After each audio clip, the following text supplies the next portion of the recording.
Y luego hay momentos únicos en nuestra vida. Aparte de las cosas que te pasan a ti y a mí, hay momentos únicos cuando Dios mismo parece estar marcando el comienzo de algo nuevo en nuestra vida.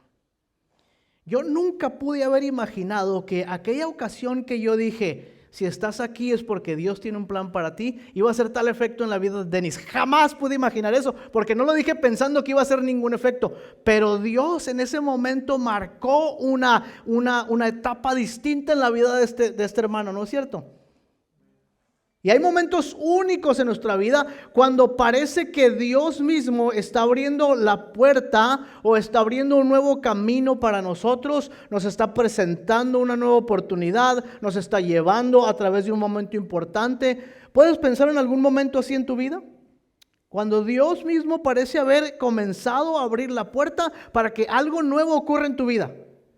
Y te preguntas a veces y dices, oye, ¿y por qué estoy aquí? ¿Yo qué estoy haciendo en este país? ¿Qué estoy haciendo en este lugar? ¿Qué hago con esta familia? ¿Qué estoy haciendo en esta iglesia? ¿Qué hago en esta relación? ¿Por qué Dios ha permitido una cosa o la otra? Y nos damos cuenta que Dios ha venido dirigiendo, orquestando nuestras vidas para llegar a un punto donde Él abre la puerta y dice, es tiempo que camines por este nuevo camino. Así ocurre en ocasiones que Dios nos abre la puerta para una nueva temporada. ¿Te imaginas que una señal ocurriera, una señal como esta, de que Dios está anunciando algo completamente nuevo, ocurriera pero a escala universal? O sea, no solamente tiene que ver con Mike y con su vida, o con Amelia y con su vida, pero que fuera una señal de que Dios ha comenzado algo completamente nuevo para toda la humanidad. ¿Se imaginan cómo sería algo como eso? Que Dios enviara una señal segura de que algo nuevo está por ocurrir. Bueno, esto es precisamente lo que hoy celebramos en el Domingo de Ramos. El Domingo de Ramos es este acontecimiento que a veces la gente dice, Domingo de Ramos, sí, parte de la Semana Santa, ni sabemos bien qué pasó. Creo que Jesús entró a Jerusalén, una cosa así. El Domingo de Ramos es el día en que Dios anunció que algo nuevo estaba a punto de comenzar. Y siempre que Dios abre la puerta a algo nuevo, hay un gran letrero en la entrada que dice, bienvenido. Siempre que Dios abre la puerta a algo nuevo, hay un gran letrero en la entrada que dice, todos son bienvenidos. ¿Cuál debe ser entonces nuestra actitud hacia esto nuevo que Jesús va a apuntar hoy con su entrada a Jerusalén? ¿Qué piensas que pasaría en tu vida, en tus relaciones, en tu trabajo, en la iglesia, si aceptas la invitación de Dios que te dice, eres bienvenido a lo nuevo que estoy comenzando a hacer? Bien, les voy a invitar que busquen en sus Biblias Mateo capítulo 21. Ya leímos la porción en el Evangelio de Marcos, pero hoy vamos a leer la porción del Evangelio, vamos a más bien a recordar la porción del Evangelio de Mateo capítulo 21, de los versículos 1 al 11, que es bastante similar a la que leímos hace rato en Marcos 11 del 1 al 11. Es muy parecida, es igual a la versión de Lucas, el único que cambia un poquito es en Juan, pero todas tienen la misma versión o una versión muy parecida de la historia. Ahora, el nombre de esta tradición, el nombre que la iglesia, que la historia le ha dado a este evento, se le conoce como la entrada triunfal. Todos han oído de la entrada triunfal, ¿no es cierto? Es el inicio de la Semana Santa, el Domingo de Ramos o la entrada triunfal. Y desde el principio la iglesia reconoció que la entrada triunfal, a pesar de que llevaría a Jesús a la cruz, porque la iglesia reconoce que en la historia inmediatamente reconoce que esta es la última semana de la vida de Cristo, pero a pesar de que reconoce que es la última semana de Jesús en la tierra, también reconoce que Jesús va entrando en Jerusalén como el rey que el pueblo de Israel había esperado, como el Mesías que habría de venir, como el libertador de Israel. Y si hubiera habido pancartas en aquel día, cuando el Señor venía entrando por Jerusalén, hubiera habido un gran letrero que decía, el reino de Dios finalmente ha llegado. Bueno, eso es lo que Jesús decía también en su predicación, ¿no es cierto? El reino de los cielos se ha acercado a nosotros. Y vean la historia una vez más conmigo. Dice, cuando se acercaron a Jerusalén, vinieron a Betfagé, al monte de los olivos, y Jesús envió 2 de sus discípulos diciéndoles, id a la aldea que está enfrente de vosotros, y luego hallaréis un asna atada y un pollino que está con ella. O sea, el hijo del asna, un burrito, que nadie ha montado, dice, desátenlo y tráiganmelo, y si alguien les pregunta, ustedes díganle, el Señor lo necesita, y luego lo va a enviar de regreso. Vean lo que dice en el versículo 4, porque es muy interesante. Dice, todo esto aconteció para que se cumpliese lo dicho por el profeta cuando dijo, decid a la hija de Sión, he aquí tu rey viene manso y sentado sobre una asna, sobre un pollino, hijo de asna. La historia de la entrada triunfal es una historia muy conocida. Ya vieron el resumen, leímos la lectura, saben el resumen. Jesús envía a los discípulos a recoger un pollino, un burrico, y se monta en este burrico, que no es otra cosa sino la manera como los reyes de Israel entraban victoriosos a tomar el trono. No es que a veces decimos es un asunto de humildad y eso. Esa es la manera real en que montaban los reyes en Israel. Jesús está utilizando todas las formas para mostrarle a la gente la señal de que este rey ha llegado y este es su nuevo reino. Y entonces entra en la ciudad, y lo que leímos inmediatamente es que dice la historia o los evangelistas dicen que se cumplió la profecía inmediatamente. La profecía. ¿Y cuál es esta profecía? ¿Cuál es la profecía que se está cumpliendo?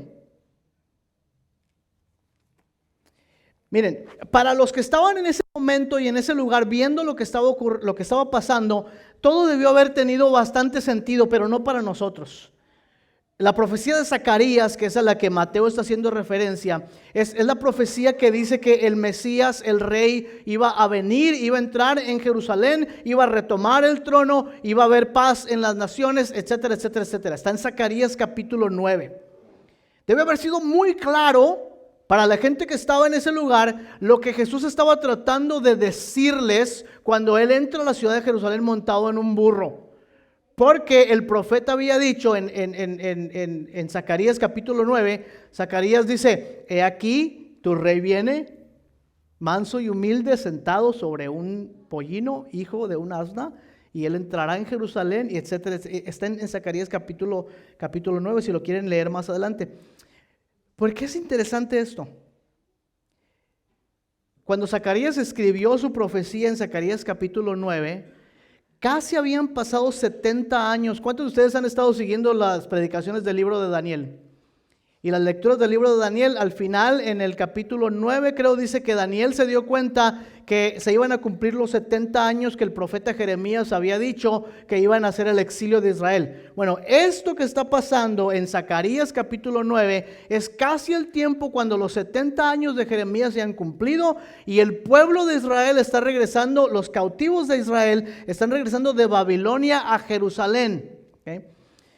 Y el profeta les está diciendo, Zacarías les está diciendo que va a haber un momento cuando ellos regresen que Dios va a restaurar el templo y va a traer al Mesías para que Él reine sobre Israel y sobre todas las naciones. Entonces lo que está pasando acá es que el pueblo de Israel se está dando cuenta que se está cumpliendo una profecía en ese justo momento. ¿Se imaginan ustedes ser parte del momento cuando se cumple una profecía? Qué increíble para ellos. Y se están dando cuenta porque Jesús les está poniendo todas las señales que ellos necesitan para darse cuenta de que la profecía se está cumpliendo en Él en ese momento. Está entrando en Jerusalén, montado sobre un pollino, sobre un hijo de asna, y la gente está pensando, esta es una cosa de la profecía. Nomás hay unos problemillas con la profecía. La primera de ellas es que esta profecía ocurrió siglos atrás. Y los judíos ya habían regresado en una ocasión de Babilonia a Jerusalén, pero seguían esperando al Mesías. La otra parte de la profecía era que el templo de Dios iba a ser restaurado porque no existía. Pero ¿qué pasaba en el tiempo de Jesús? ¿Había templo o no había templo? Sí, había el gran templo de Herodes. ¿Estaba en funcionamiento o no estaba en funcionamiento? Estaba en funcionamiento. Entonces, cuando Jesús comienza a ir al templo, a voltear las mesas, cuando Jesús empieza a acusar a la gente que está haciendo todos esos desórdenes en el templo de Dios, y cuando Jesús dice, destruid este templo y en 3 días lo reedificaré, ¿a quién se está refiriendo? A Él mismo. se está refiriendo a él mismo. Entonces, cuando Jesús entra en Jerusalén y empieza una pelea con el templo de Herodes y se proclama a sí mismo como el templo de Dios, lo único que está diciendo es que él es el Mesías, que está anunciando un nuevo reino y él es un nuevo rey, distinto a todo lo que ellos estaban esperando. Así es que Jesús se declara como el templo de Dios, el Emmanuel, Dios con nosotros. Si fuéramos a explorar más detenidamente la profecía de Zacarías, que no lo vamos a hacer ahora, pero también aprenderíamos que en la profecía de Zacarías, el Mesías entra a Jerusalén como rey, pero luego en el final del capítulo 9 en Zacarías, este rey se transforma como en un pastor de Israel, y luego este pastor de Israel es rechazado por los líderes de Israel y es echado fuera. Entonces, cuando la profecía se está cumpliendo, la gente que está pensando en esto también se está pensando, ¿qué va a pasar con este Mesías? Porque en la profecía dice que el Mesías va a ser rechazado como el pastor de Israel. Y los autores de los evangelios están anticipando lo que va a ocurrir con la vida de Jesucristo. Entonces, lo que entendemos aquí rápidamente en estos primeros versículos es que ocurre algo muy interesante, que el Mesías que viene es un Mesías completamente diferente y el reino que proclama es un reino completamente distinto. Entonces, la invitación que recibe la gente en ese momento y la invitación que recibes tú de Dios en este momento es a entrar en un reino que es completamente diferente a todos los reinos que tú conoces y a seguir a un rey que es completamente distinto a todos los reyes que tú conoces. Es una invitación a una vida que no tiene paralelo en el mundo en que nosotros vivimos, pero es una vida donde Dios es rey, aunque parezca que ha sido rechazado por todos. Sí, porque el Señor Jesús fue rechazado por su pueblo, ha sido rechazado por millones de personas, ha sido aceptado por muchos, pero que sea aceptado o rechazado no le quita nada a Jesucristo como rey. Él todavía es el rey de toda la humanidad. Entonces, la vida a la que Dios te invita es una vida donde Dios es rey, aunque muchas veces parezca que no lo es. Pero no crean que esta profecía de Zacarías y lo que están insinuando los escritos que va a ocurrir, que él ya sabe, no crean que toma a Jesús por sorpresa. O sea, Jesús ya sabe que ha venido a Jerusalén como parte de su jornada final para terminar muriendo en la cruz. ¿Cómo sabemos eso? Porque ya lo dijo un montón de veces, ¿no es cierto? A los discípulos les dijo una y otra vez, voy a Jerusalén para ser sacrificado. Voy a ir a Jerusalén y me van a rechazar y voy a ser entregado a los gentiles y me van a crucificar. Y hasta hay un momento cuando Pedro dice, Señor, no permitas que tal cosa te acontezca, porque Pedro está pensando, el Mesías no puede ser crucificado. Si hemos creído que este es el Mesías y ahora dice que lo van a matar. Pero esto no toma a Jesús por sorpresa. Porque Jesús ha venido anunciando su muerte desde hace buen tiempo y él sabe que en el momento en que entra a Jerusalén, marca el final de sus días en la tierra. Lo espera una traición, lo espera el abandono de sus discípulos, lo espera la cruz. Sin embargo, dice el Evangelio de Lucas, dice que Jesús afirmó su rostro para ir a Jerusalén. Afirmó su rostro para dirigirse a Jerusalén, porque Jesús es un rey pastor, es un rey rechazado, es un rey sufriente, pero también Jesús es un rey valiente. ¿Alguna vez te has preguntado cómo Jesús le hizo para enfrentar al imperio más poderoso que este mundo jamás haya conocido? A los Estados Unidos dicen a veces, nosotros somos el país más grande que existió, ¿no es cierto? El imperio más grande que existió en toda la historia y que ha durado más tiempo. Bueno, hay rivales ahí, pero el imperio romano realmente era un imperio poderoso. Y todo el mundo le tenía miedo al imperio romano. Y Jesús se para enfrente del gran Poncio Pilatos, gobernador de Judea en aquel tiempo, y le dice Pilatos, le dice, ¿tú por qué me respondes así? ¿Tú no crees, no sabes que yo tengo la autoridad para crucificarte y la autoridad para dejarte ir? Y Jesús le dice, tú no tienes ninguna autoridad sobre mí que no te haya sido dada de parte de los cielos. ¿Cómo Jesucristo tiene la entereza para enfrentar al imperio más poderoso que el mundo haya conocido? ¿Alguna vez te has preguntado cómo Jesús pudo pararse delante de los líderes religiosos y llamarlos sepulcros blanqueados? Cuando nadie siquiera se atrevía a hablar nada en contra de los líderes corruptos de Israel, y Jesucristo se para delante de ellos y les dice sus verdades y les dice lo que son. ¿Alguna vez te has preguntado cómo Jesús estuvo delante de aquel despiadado Herodes y Pilatos y les habló con la verdad? ¿Sabes por qué? Porque Jesús sabía que estaba en el centro mismo de la voluntad de Dios. Si va a Jerusalén, si va a ser crucificado, Él sabe que está en el centro mismo de la voluntad de Dios. Por eso cuando Pilato le dice, ¿no sabes que tengo el poder para soltarte y el poder para crucificarte? Jesús le dice, tú no tienes ningún poder sobre mí excepto el poder que te ha sido dado de lo alto. Entonces, cuando nosotros respondemos a la invitación de Dios en nuestras vidas, al inicio de esto nuevo que Jesús está proclamando con la entrada triunfal en Jerusalén, sea para crecer en Él, sea para dejar a un lado nuestra vida y seguirle, sea para buscar lo que le agrada, aunque represente un costo para nosotros o una inversión de tiempo o de recursos, de lo que sea. Cuando nosotros nos colocamos en el centro mismo de la voluntad de Dios, encontramos una entereza en medio de las pruebas. Encontramos un valor en medio del sufrimiento, encontramos fe en medio de la angustia, encontramos paz en medio de la tormenta, encontramos gozo en medio de las pruebas.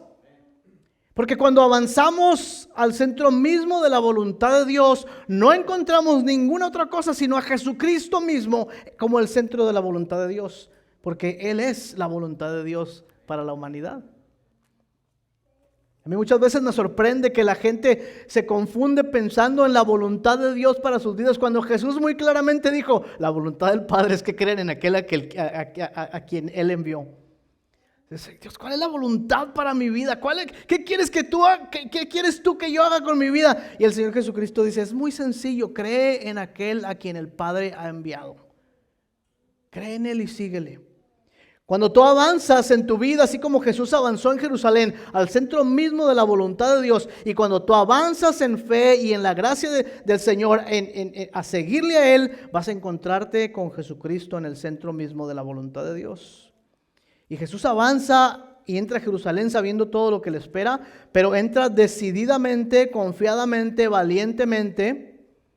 Y les digo, hermanos, hermanas, nosotros también podemos responder a la invitación de Dios y enfrentar la vida de la misma manera. ¿Tú andas con temor en medio de las pruebas? Entonces mira al Hijo de Dios entrando en la ciudad para ser crucificado. ¿Te preocupa lo que pueda pasar si le dices sí a la invitación de Dios y lo que pueda pasar con tus amigos, en tu trabajo, con tu familia? Entonces mira al Hijo de Dios frente a sus enemigos y recibe el valor que Él mismo tuvo. ¿Piensas que es imposible enfrentar este mundo con esperanza, con fe, con gozo, con paz y con libertad? Mira al Hijo de Dios frente a los poderosos de su tiempo, dar testimonio de la verdad y ten confianza en el Rey Jesús. La última porción del texto que estamos leyendo ahora, ahí en los versículos 8 y 9, dice, la multitud que era muy numerosa. Quiero que se imaginen esto por un momento, ¿ok? Jesús viene entrando como el rey y hay un montón de gente que se empieza a juntar. ¿Qué está pasando? Hay una conmoción y de repente las personas, dice, empiezan a tender sus mantos sobre el camino. Saben que yo crecí en una iglesia que el domingo de Ramos, el domingo por la mañana, cuando era el servicio del domingo de Ramos, tendíamos palmas por todo el edificio. Y había otras personas a veces con palmas en sus manos y otros tendían algún manto, algo, recordando cómo el día en que Jesús entra a Jerusalén, la gente, dice, tendía sus mantos en el camino y otros cortaban ramas de los árboles y las tendían en el camino, y la gente que iba delante y la gente que iba detrás aclamaba diciendo, Hosana al Hijo de David, bendito el que viene en el nombre del Señor, Hosana en las alturas. Los líderes en la otra historia, creo que es de Lucas, cuando escucharon lo que la gente decía, le dijeron a Jesús, dile a tus discípulos que callen. Lo que la gente está proclamando en este momento es una subversión en contra del Imperio Romano. Están proclamando la llegada de un nuevo rey. Están diciéndole, no, ¿se imaginan si había soldados romanos por ahí entre la multitud que empezaron a escuchar, Hosana, Hosana, bendito el que viene en el nombre del Señor, el Mesías ha llegado, el rey de Israel se acerca? ¿Avisamos a las autoridades o no avisamos? Y los que gritaban y los que estaban en medio de la gente decían, dice que la ciudad entera se conmocionó y dijo, ¿quién es este? ¿Qué está pasando? Debe haber sido un espectáculo increíble. Puedo imaginar a los líderes que le han rechazado todo el tiempo. Puedo imaginar a los soldados que procuran guardar el orden. Puedo imaginar tal vez a los discípulos un poco amedrentados y a la gente que grita alabanzas. Muchos han dicho, yo también entre esos muchos hemos dicho a veces que los mismos que gritaban Hosana, Hosana el domingo por la mañana serán los mismos que griten crucifíquenle, crucifíquenle el viernes por la noche. Pero después de pensarlo un tiempo, realmente no creo que fue así. Yo pienso que hay personas que han tenido un encuentro con Jesucristo, le han entregado su corazón y han aprendido a alabar a Cristo en cualquier circunstancia de sus vidas. Alguien tengo que decir amén ahí, porque si debe haber algunos hermanos y hermanas de aquí que han aprendido a vivir con fidelidad delante del Señor, ¿no es cierto? Híjole, hay tres. Creo que hay personas que son fieles al Señor en cualquier día de la semana. ¿Creen eso o no? Ya van 5.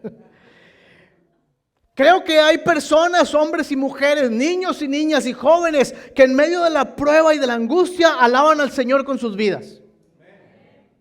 Ya somos más. Creo que hay quienes se mantienen fieles delante de los cambios de la vida y delante de las situaciones difíciles y delante de las pruebas. ¿Sabes qué es la diferencia entre unos y otros? ¿Por qué unos permanecen fieles y otros no permanecen fieles? Lo dijimos hace unas semanas en la vida de Daniel.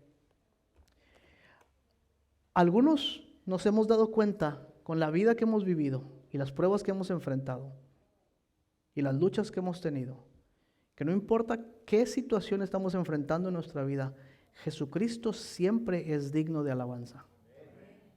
Jesucristo siempre es digno de alabanza, todo el tiempo. Cuando la vida marcha bien y cuando la vida no marcha bien. Cuando tenemos dinero y cuando no tenemos dinero, cuando hay problemas en la familia y cuando no hay problemas en la familia, cuando caemos en pecado y cuando nos levantamos del pecado, Jesucristo es digno de toda nuestra alabanza. No importa si el sol calienta más de lo habitual, o hay más lluvia, o falta el trabajo, o hay una enfermedad en la familia, o tuvimos un pleito en la mañana, o no sabemos qué va a pasar con nuestras vidas la siguiente semana. Bendito el que viene en el nombre del Señor. Hosana en las alturas es la respuesta de aquellos que han aprendido a confiar en este nuevo rey y en este nuevo reino. Y todo esto para culminar, toda esta historia de Jesús entrando en Jerusalén, montado en el burrito como el Mesías, como el nuevo rey. Toda esta historia que se encuentra ahí, las personas que están viendo y están diciendo, es una profecía, se está cumpliendo. Todo esto nos dice una cosa. ¿Quieren saber qué nos dice? Que los planes de Dios se van a cumplir siempre en Jesucristo. Cristo es el cumplimiento total, final, exhaustivo de los planes de Dios para la humanidad. En este domingo de Ramos es el día en que Dios anuncia que algo nuevo está a punto de comenzar. Que así como Jesús entró triunfante en la ciudad, también será levantado en la cruz y el siguiente domingo resucitará en victoria. La ciudad se conmovió, dice, y preguntaron, ¿Quién es este que entra en la ciudad? ¿Saben que Jesús había hecho esa pregunta anteriormente a sus discípulos? ¿Recuerdan? Mateo capítulo 16, cuando dijeron, ¿quiénes dicen los hombres que yo soy? Y dijeron ellos, bueno, algunos dicen que eres el profeta, otros que eres Elías, otros que eres de esto, eres Juan el Bautista que resucitó entre los muertos. Y Jesús les dice, ¿quién dicen ustedes que yo soy? Y Pedro dice, tú eres el Mesías, el Hijo del Dios viviente. Ahora la ciudad entera está diciendo, ¿quién es este?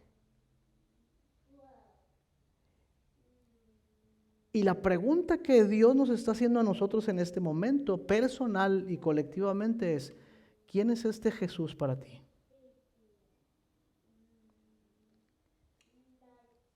Y el gran letrero de bienvenida a lo nuevo que Dios ha comenzado en Jesucristo está ahí todavía. Y la invitación sigue abierta. Y la puerta ha sido franqueada. Y el camino ha sido limpiado. Para que tú puedas venir delante de la presencia del Señor y conocerle como tu único y suficiente Salvador.